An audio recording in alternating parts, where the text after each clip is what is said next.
is now an emergency situation, and today early morning around 5:30 we heard like a very loud sound like a blast. ये metro station है, आप देख सकते हैं कितना crowded है।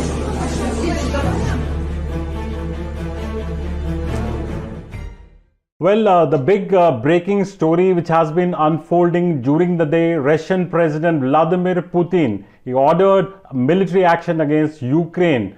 Late last night, in fact, there was an overnight televised address of Mr. Putin, following which the Russian aircraft started bombarding several places in eastern Ukraine. There's a lot of uncertainty as far as the Indian students who are stuck in Ukraine are concerned. There are students who are still there. It's estimated around 15 to 18,000 students from India are still stuck. The airspace, the Ukrainian airspace is closed for civilian traffic, and that's the reason why the Air India is not being able to bring back those students. I'm joined live by one of the medical students who is stuck there in Kharkiv, and in fact I can go across to Akriti Sharma. She's a medical student. Akriti, I understand you're right now in a metro station because you've been told to go there as a precautionary measure. Yes. Tell us what is happening there, Akriti. In the morning, around like till yesterday, everything was fine. But around 8 p.m. or 6 p.m., we got the news that now here there is an emergency situation. So like maybe they can imply curfew also. So today morning around 5:30 a.m., we heard like very loud sound like a bombardment, and then again at around 6:30 to 7 a.m. we again heard that, and also during the like noon times like 1 p.m. 2 p.m. we again heard that, and then we also went to get the groceries, but as everyone is standing here, so there are also a huge queue there. Like for billing, you are going to take like around 1 to 2 hours to get the stuff, and for if you are going to any ATM, there is a huge queue, like 40 to 50 people. And now today at around 3 to 4 p.m., we are being told to go to the nearest metro stations, as they are like kind of bunkers here, they are underground. So, Akriti, you are in one of those metro stations. Are there more people around you? Can you show us some of, the people who are around or stuck in this bunker, sort of temporary bunker? Yes, like as you can see. Okay. So are there any other Indian students with you, Akriti, there as we speak? Sorry? Are there any more Indian students with you in that metro station? Yes. Because in this metro station also we have many Indian students, as there are many other metro stations on different regions. Right. So there are also Indian students. Okay. On the streets, it must be really tense out there. Bombardment happening, as you said, that you heard those deafening sounds. You've been hearing about Russia attacking. The mood must be very tense out there on the streets.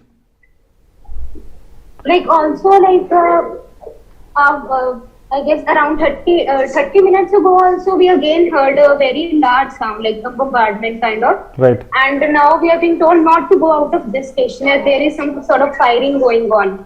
Right. Around this area. Right. So now we are in station only.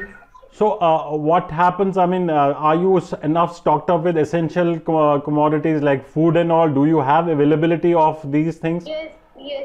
We've been told to carry like food, water, and maybe some sort of other eatable items that we need, because we never know, we have to stay here till evening or maybe night, we never know. So have you been given any time frame till how long you're going to be staying there in that makeshift bunker? No, we have no idea, but only we hope for the best. Maybe we go home by night.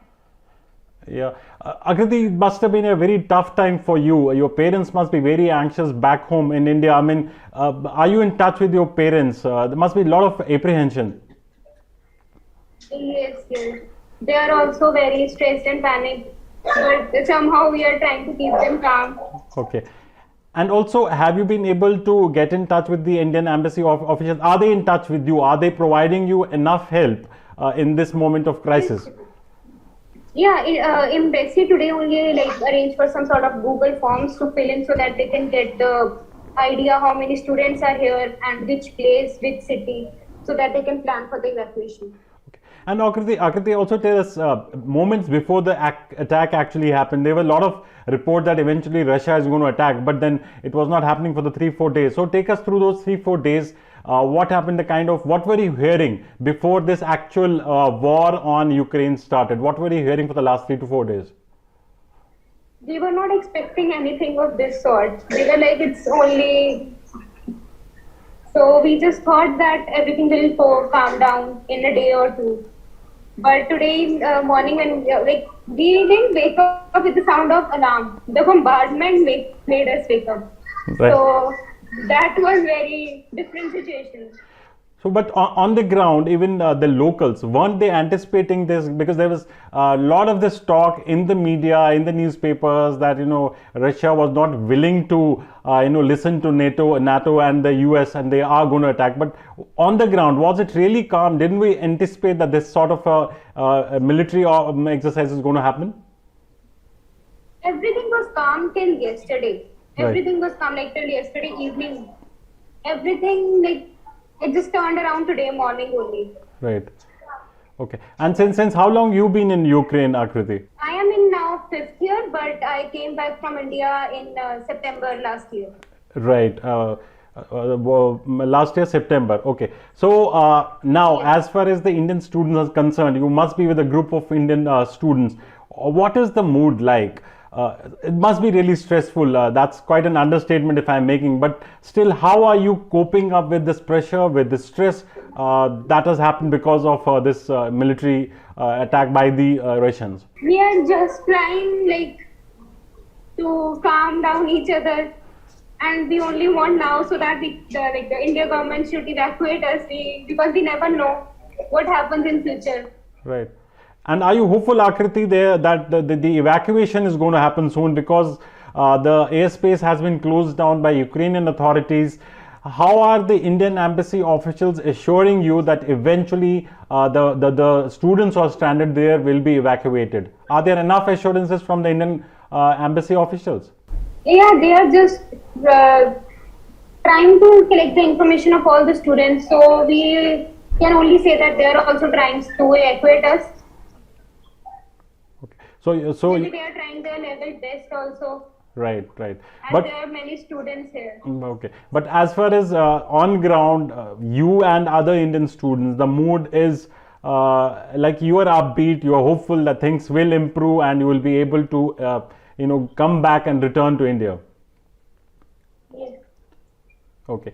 Anyway, I'll let you go, Akriti. You please take care, because it's quite a tense situation out there, and we're hopeful that Indian government will be able to evacuate students like you. As I mentioned, 15 to 18,000 students who are still stuck in Ukraine after the Russia started attacking parts of Ukraine. We've been told from reports that 40 people so far have died, mostly soldiers. That's what we've been told. Despite threats of sanctions by US and by other European nations, Russia has gone ahead and attacked Ukraine. And as far as India is concerned, the government is trying to evacuate the students who are stuck there in Ukraine. As I mentioned, Akriti, one of the students who are there in the metro station. This has sort of become a makeshift bunker for the night. They don't know for how long they're going to stay there, but we're hoping that students like Akriti stay safe in Ukraine and they're eventually brought back to India. Akriti, many thanks for joining us from Ukraine, and you please take care. We're hoping that you return safe and sound. Thank you so much for joining in. Thank you.